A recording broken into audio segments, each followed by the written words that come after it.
call this meeting to order at 7:01 and start with the pledge.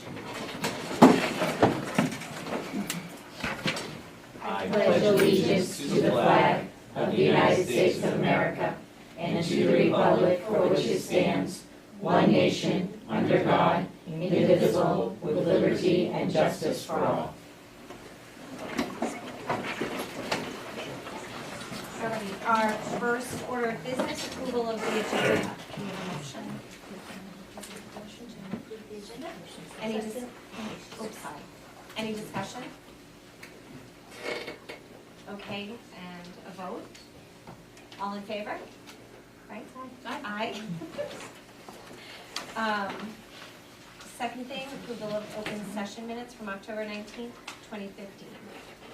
Make a motion that we approve the open session minutes of October 19th. On page 3 of the minutes, on the next last paragraph where it says, refers to the new state laws, it says TKAA, it should be JKAA. Okay, so a minor amendment, so could we get a motion with the amendment?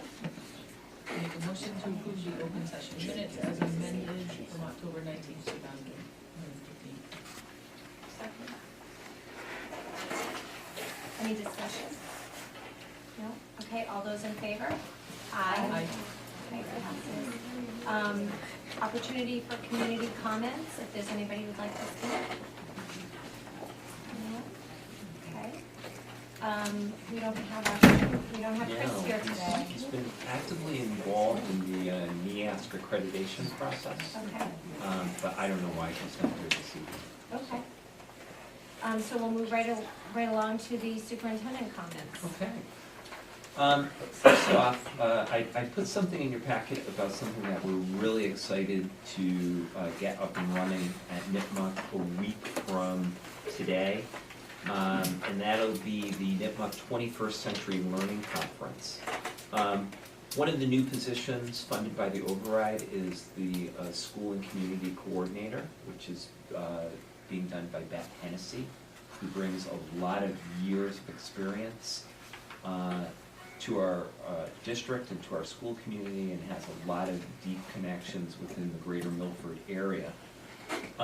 So she's going to be heading up our STEM and Humanities Scholars Program, but part of her work is really kind of impressing upon college and career readiness for all students, not just juniors and seniors who are interested in internships.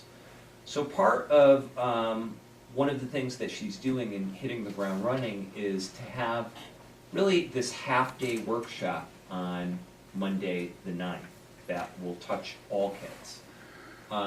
As you probably know, the 9th is one of our half-days for parent-teacher conferences. So Nipmuc will basically be a series of shorter, smaller, basically hour-long workshops for all kids in which they can self-select based upon their class. So I shared this link. It's an online scheduler that shows the various workshops that kids can select. I believe the key is the ones in green are for juniors and seniors, and the ones in mauve, I call it, are the ones for freshmen and sophomores. So if you see, a lot of it has, some of it's very pragmatic, something like mastering the college interview. As you can see, we've got an admissions representative from Johnson & Wales University running that. Things like entering college undecided, making the first year count, to things like conquering stress, do what you love to do. And what Beth has done is she's pulling in resources from inside the district. Many Nipmuc teachers are participating, but also a lot of resources from outside the district. A lot of our parents, community members, and so on, to interact with our students. So we're really looking forward to it. We will do some follow-up surveys to get the kids' impressions of the day, but I think it's very, very exciting and a real smart, purposeful use of time. Okay, any questions on that? That's great.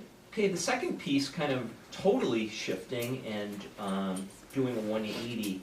Both myself and Maureen had the opportunity to connect with public safety officials, our chiefs of police and fire from Mendon-Upton, for a 2-day training on multi-hazard emergency planning. Okay, now, I know, hold yourself back, that sounds just fascinating, it sounds gripping. But in all seriousness, it was a 2-day workshop sponsored by both the Department of Ed and MEMA, the Massachusetts Emergency Management Agency.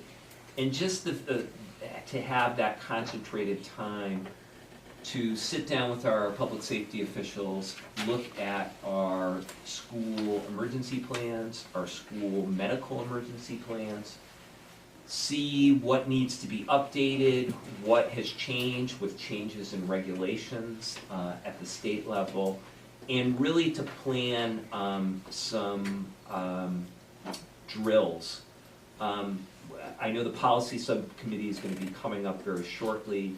A recent change in law is now on an annual basis. We have to plan for a medical emergency and actually conduct an annual drill.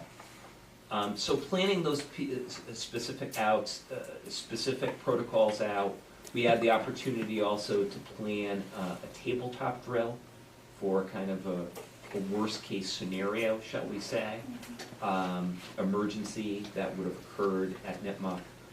So very worthwhile training, and I'll be reporting out in the coming months, in the coming 12 to 18 months, to talk about how we've updated some of our emergency plans and some of the drills that we've conducted at the schools. Okay. Joe, how many drills are done each year? Generally speaking, at each school, we conduct about 4 fire drills, and then we also do a couple lockdown evacuation procedures.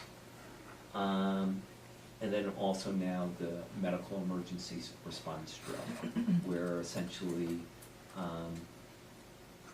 you know, it's a medical response, and you have to keep the kids in place. We've unfortunately had a couple situations, both at the middle school and the high school, where we've used an actual medical emergency as a drill. And I think, Ann, you could kind of speak to that. The kids respond very well. Yeah, we just go over the intercom, children stay in their classrooms, so they know it's not a lockdown, so they keep on with academics, but they're not allowed in the hallways. We clear the area, and then we let them go to their next classes. Our students are so good that we do have some medical emergencies within the classroom, and the students are so good in our district, they immediately get up and go to the back doors and go exit the classroom. They don't stay in the classroom, or they let the adults deal with it. So they're very well versed in how to deal with medical emergencies. Okay, and last but not least, you have in your packet the current school year home instruction report. And you can see the summary of who are families who are participating in homeschooling. I do think it's interesting to note, we've got a fairly precipitous drop in home instruction this school year. Last year at this time we had 45 students, and this year it's down to 27.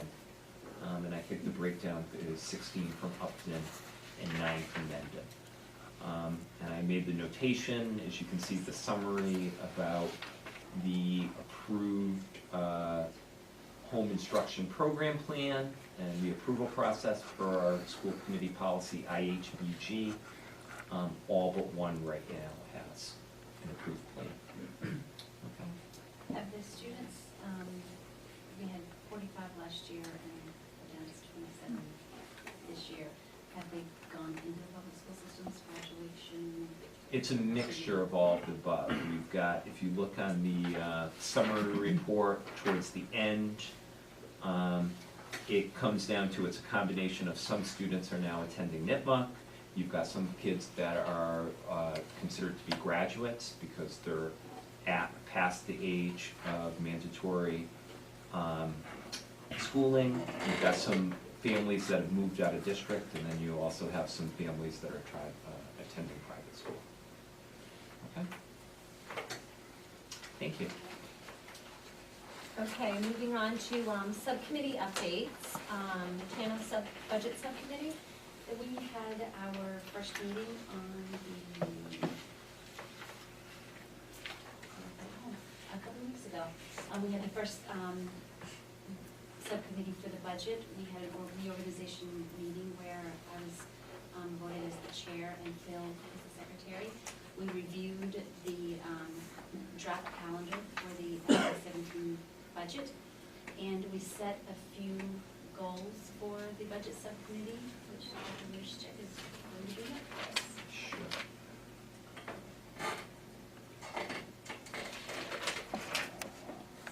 So we want to maintain the district's forward momentum as articulated in the 5-year strategic plan.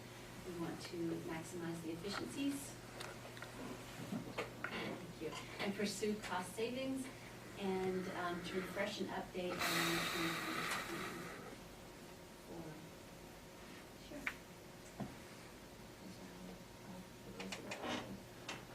Any discussion, any questions? Okay, how about policy? In your packets were copies of 2 first reads, one on emergency plans and one on the physical restraint of students. Regarding the emergency plans, Joe mentioned that the changes are to include local police and fire authorities in the planning the response to these emergencies, and again, that they must be reviewed annually and have to be practiced. And that was policy EBC.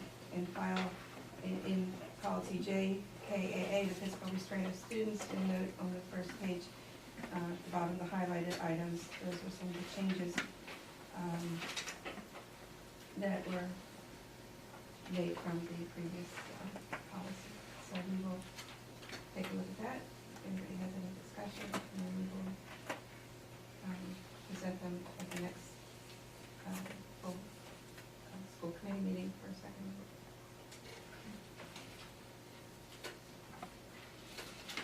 Okay, old business, school committee goals, which we talked a little bit about.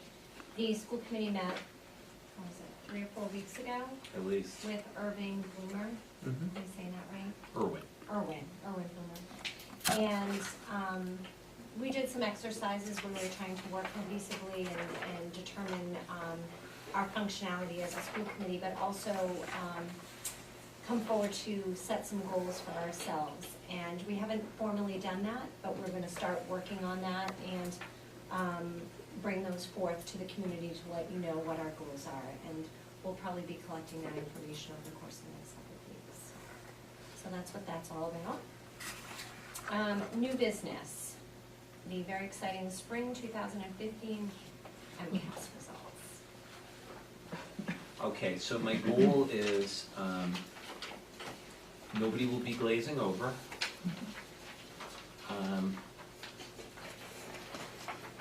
And to try to look at this and look at it in its full context, and there's a lot of different ways to look at this data. I just handed out to you just kind of a summary of looking at the change from the 2014 results to 2015. MCAS is given annually. It's given, as you know, grades 3 through 8 and 10. Last year we had a total of 1,356 students take the MCAS. I think there's a lot of successes, and the bottom line is, if you look at the net increase district-wide, in ELA you're talking about a 3% increase, and in mathematics you're talking about a 1% increase overall, all of our kids. I think what I like to do when we present the data is we take a look at how were the results this year, but what's the larger trend over a period of time. And I think what we have here is 7 years worth of data So you can kind of see the trends of how are our kids doing versus the state average. I think you, when it's generally reported out what percentage of kids are proficient or higher. And then we also like to look at something called SGP, or Student Growth Percentile. And that's this very simple 1 through 100 metric of looking at how do they compare to their peers across the state, okay? And the definition of median SGP, anywhere between 40 and 60 is considered to be normal growth. So if it's below 40, that would be on the low growth. If it's above 60, that would be considered to be high. So I know myself, the principals, and our teachers, when they look at this data in the aggregate, or when they look at smaller groups, that's what they're looking at, proficiency and SGP. So Maureen and I are going to go through the grades. We're going to go through this expeditiously, right, Maureen? And then talk about what are some general trends that we see, and where are we right now in addressing some of the challenges that we have. So I'm going to begin, I'm going to cover the ELA slides, and so we start with the all grades ELA, and as Joe noted, you can see that we've had a little bit of growth over the past year of 3%, and we're also continuing to outpace the state average. So you can see they've been pretty flat, and we've been increasing over the longer trend. For third grade, you can see that we've been a little bit flat with a 74% across, but still continuing to outpace the state. And we do anticipate that over time we'll see a little bit more growth in that area as a result of the implementation of all the grades of the Wonders reading program as the students cycle through and enter that grade level. At the fourth grade, it really stands out obviously visually, but we had a statistically significant increase this year at 12%. Alongside that, if you look in the bottom right-hand corner, we have the very high median student growth percentile as well that went hand in hand with that achievement growth. For fifth grade, our fifth grade ELA has had a strong showing in achievement growth with a 7% increase over last year. But you can also see that that's mirroring the growth of the state. And so we hope to continue that trend into the next year, the upward growth. For sixth grade, we see an increase from last year, but the overall performance, if we look kind of across all of the years, is still pretty flat. We've been kind of going up and down over the years, but flat for the longer trend.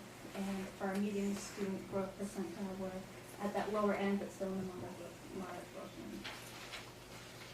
For seventh grade, well, we see a little bit of a slight decline. Just to point out that our median student growth percentile is pretty high at that 65, so that's very important. And also, if you really look at the trend over all of the years, we are generally on the upward trend, and we're looking in this grade, and when we get to the next slide in a moment, at trying to narrow that remaining gap. We have high performing at 86%, but to narrow that remaining 14% there for our students in seventh grade. And similarly with the eighth grade, we see that slight downward trend in the last couple of years. It's kind of been flat over the course of the 8 or 9 years or so. But again, 88%. We're pleased with that, but really want to move that up in an upward trend. 10th grade, it's nice to end on this really high note.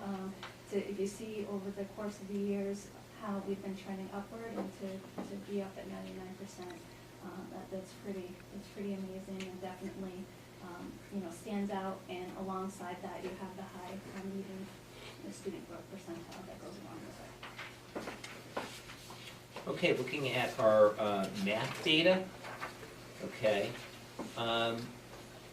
Our third grade, actually, I'm sorry, I'm getting ahead of myself. If you were to take all of our grades again, 1,356 students. We're at 71% of our students are at proficient and advanced. I do think something that should be noted is that breakdown, while a 1% increase is very modest, we've had a nice shift in the percentage of students that are advanced versus just proficient. So that breakdown of the 71% for the first time district-wide, it's a greater percentage of students that are advanced. It's 36% of our kids are advanced, 35% of our kids is proficient. So, you know, we talk about moving all learners to proficiency, you know, and we're concerned about our kids that are either in warning or needs improvement, but also moving kids from proficient to advanced is also important. So if you look at our data for our third grade, we had an increase of 3% up to 84% proficient. And again, if you look at the continuum over time of that 7-year span going from 68% to 84%, that's some very nice growth over time.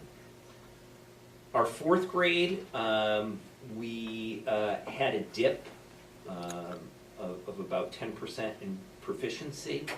To a certain degree, also mirrored the dip statewide. I think one thing that is very, very important in looking at the data and looking at trend data, and why I think it's important to put the state average, is part of this also kind of what mirrors what I would refer to as the vagaries of the test itself. Realize different test items are used from year to year. Sometimes cut scores are adjusted from year to year. So I think seeing Mendon-Upton trends, and you know, in places, does the trend of Mendon-Upton also mirror the state trend, is very, very important. Looking at our fifth grade results, we had an increase from 59 to 66%, but that also, almost to a T, also mirrored the trend statewide as well. Of concern there also is looking at, sorry about that, is looking at the SGP. Sixth grade, a slight decline, and I think looking over time, relatively flat results at 65% proficient, or I'm sorry, 63% proficient. And then seventh grade, I believe it's our highest proficiency rate ever at 73%. And if you look at the MISCO growth as compared to where the state is, very, very flat. SGP is off the charts at 79 as the median. In fact, it's the third highest in the state. So some tremendous work going on there. Eighth grade is at 68% proficient. Again, a slight increase from last year. And then 10th grade, I believe they're also at 92% proficient, 2% difference from their high water mark. And again, a very healthy student growth percentile. And again, as Maureen mentioned,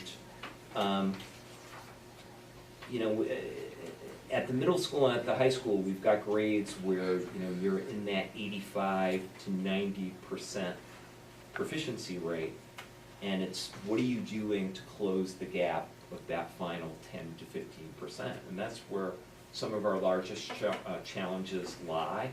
That's where some of our neediest learners are, and that's really where we need to focus a lot of our attention.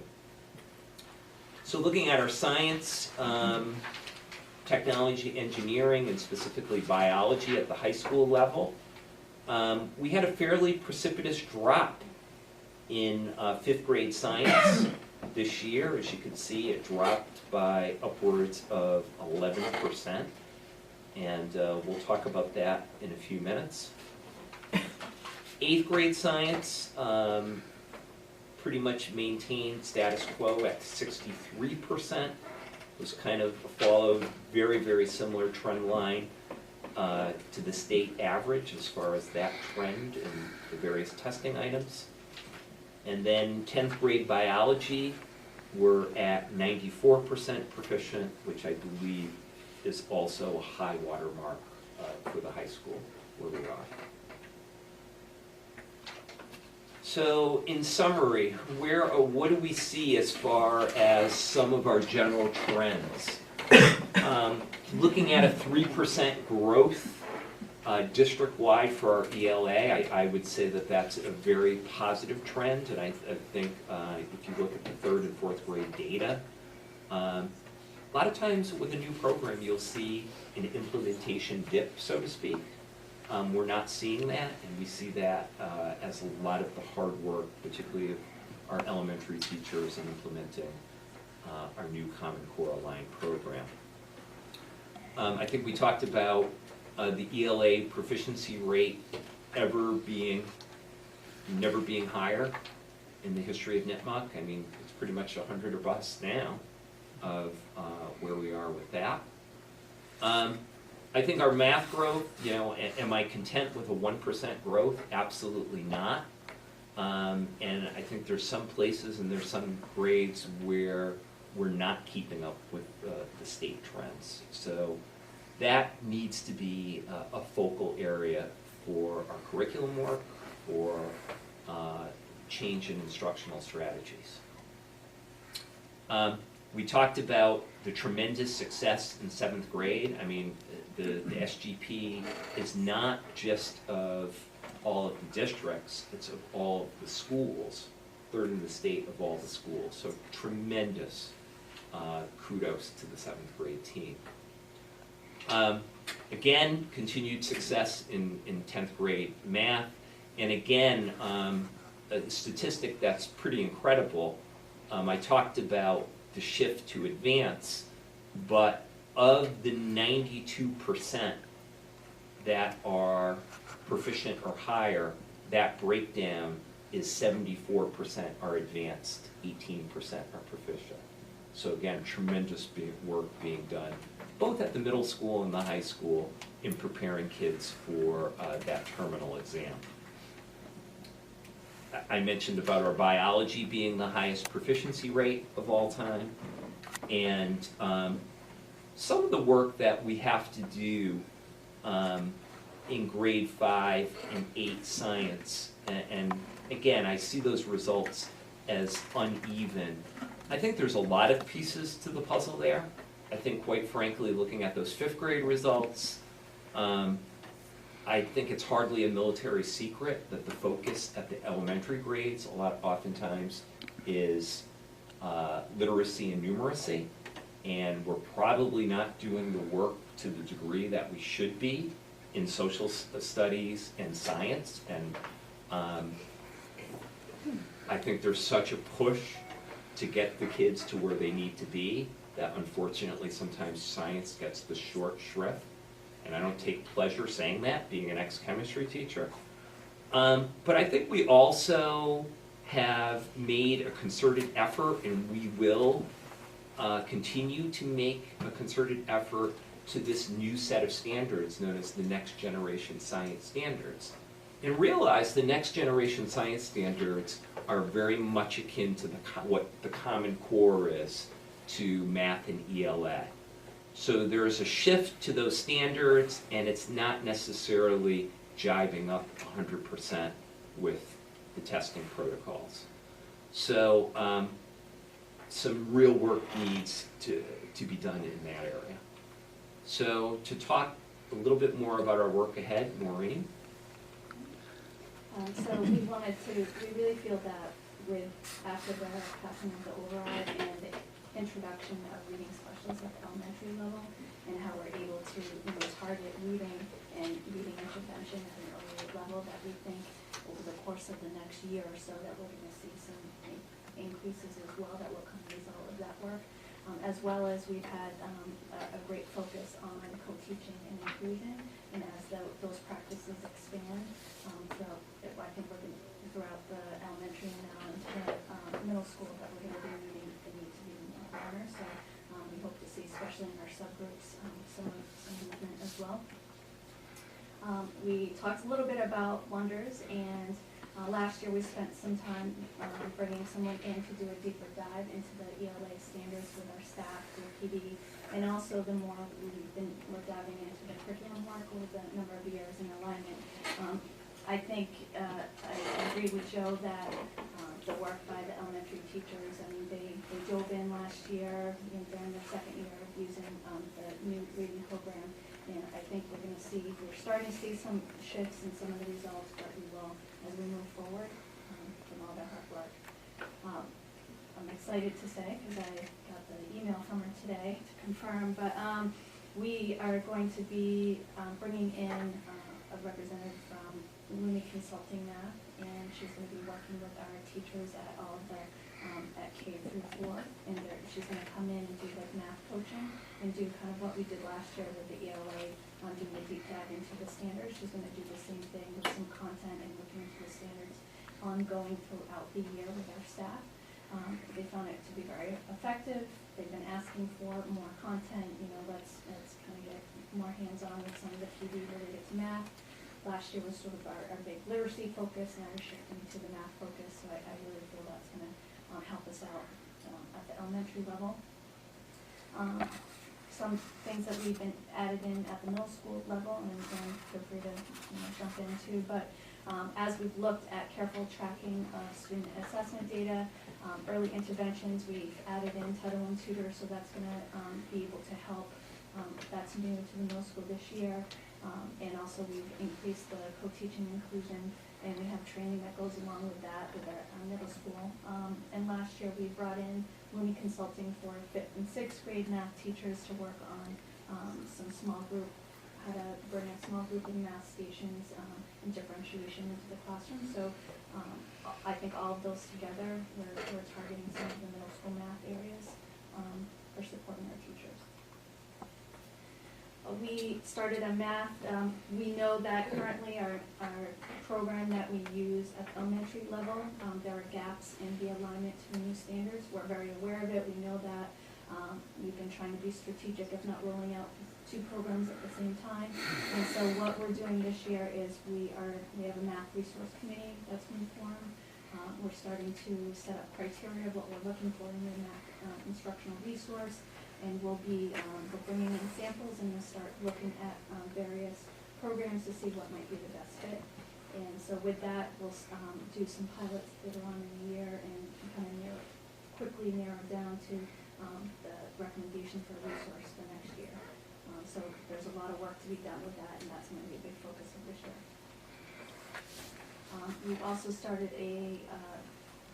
last spring we started a science curriculum committee to start talking about the shifts to the next generation science standards. We kind of say that, but it's actually, they've taken those standards and put them into new Massachusetts standards, just like they did with the Common Core. And those standards are actually going to be adopted on by, in January officially, but they release them in advance. And so we've been working with those new standards, and we're trying to begin those shifts.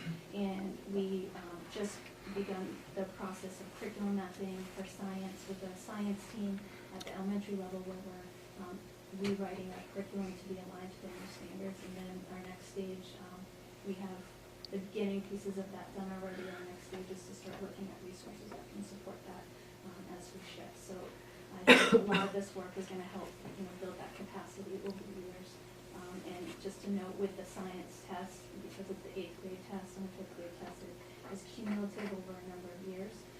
So it's not just a gradable test, and so we really need to build it over the course of years for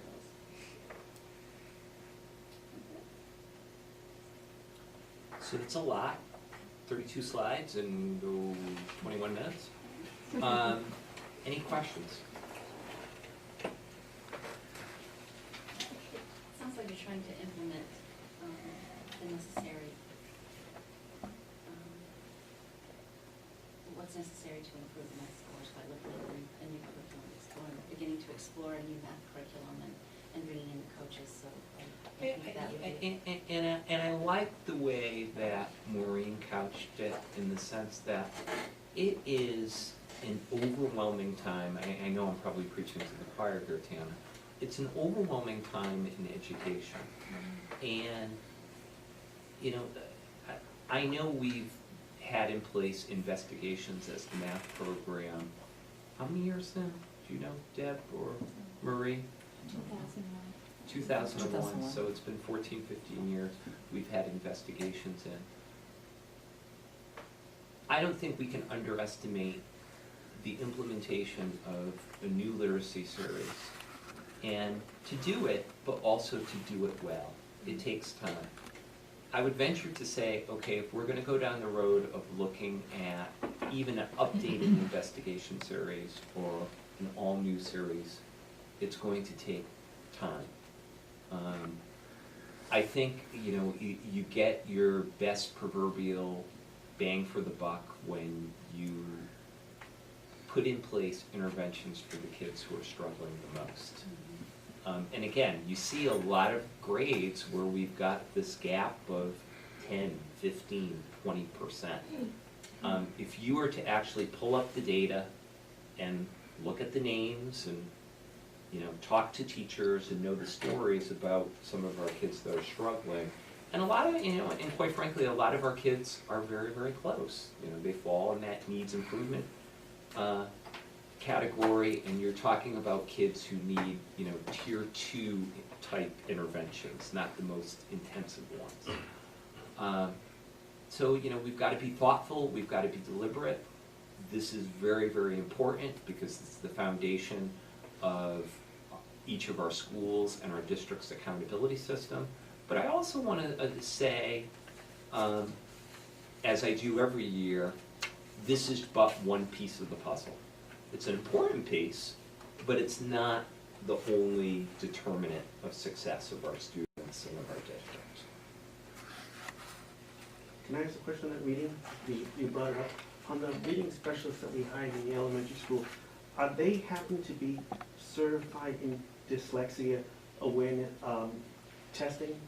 Because there's a, you know, a new House Bill 463 and Senate Bill 312 that they're talking about putting new standards for early testing because it takes 20 minutes and it's 87% valid for the students, and a couple that it missed would be ones that they said they were dyslexic.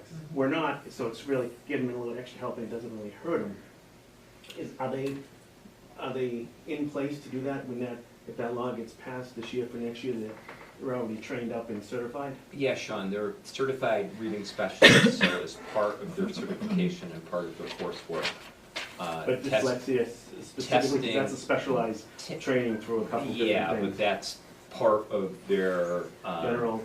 Exactly, part of their coursework, part of their certification. Okay, good, because I went to a recent dyslexia, you know, committee meeting, it was very eye-opening. So they say early detection could really change them going forward. But your scores were great. You know, Thank you. It's good. A lot of hard work of our staff. I think I love the concept of inclusion too, particularly because in the pull-out model, you get your targeted students, but when you're in your inclusion model, you get all of these fringe kids that might be struggling with concepts. They might be strong in one concept, but not in another, and you can pull them in, and I think you can catch more kids with inclusion. And particularly as they get older.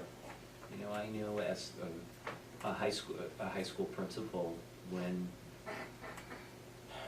several years back, when we would disaggregate the data, it was well before the data warehouse existed, and you would break it down by individual classrooms. A lot of times, kids in pull-out settings, particularly again at the high school level, they just weren't getting grade level content. They might have been below grade level in reading, but when you put them in a situation where they were expected to take the 10th grade MCAS and read a 10th grade passage and understand 10th grade vocabulary, the fact that so much of their instruction was in a pull-out type model, they didn't have a prayer because they weren't getting grade level content, plain and simple. The inclusion model is just going to help raise the Correct. issues because it's exposing them to a broader range of information. Correct. So any other questions? Did you put the, if I'm recalling correctly, did we discuss the high needs group as being a specific area of attention some years back? Okay, so here's And did we the, look at that? and yes. See if we've. So here's the fun part. I have a I probably shouldn't do that, I shouldn't be lazy. I usually, when I do this presentation, the very first slide says, and I have a mistake here, accountability status. We don't have any of that, and you should have saw some of the background. Because they're in such a delay mode with Park, we probably won't get our district's accountability status and all of those breakdowns until right before Christmas. And that's part of the controversy, you know, as we talked about, the Park decision is being made on November 17th, which is, what, a couple weeks? They're making the Park decision without having all of the data as far as, you know, how all various schools and districts did. I would anticipate that we will maintain where we are, but as soon as I get that data as far as the breakdowns and so on. But for the most part, we've had one major subgroup, which, as you talked about, Lee, is high needs. And that is a combination of our students with disabilities and free and reduced lunch. Or I actually should say economically disadvantaged because they're using a different method there. Yeah, sorry about that.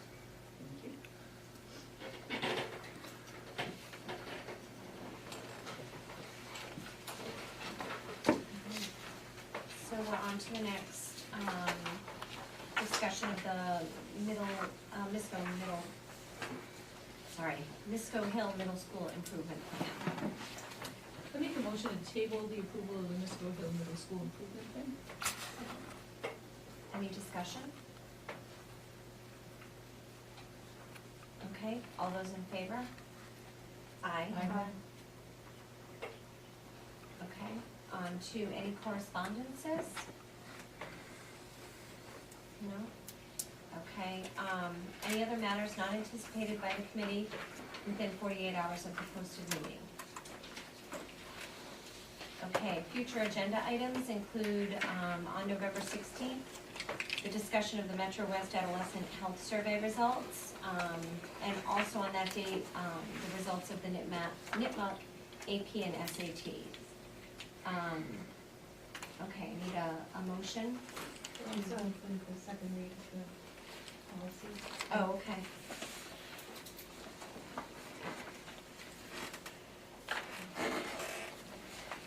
On November 16th as well? Okay. Okay, do I have a motion to adjourn to executive session?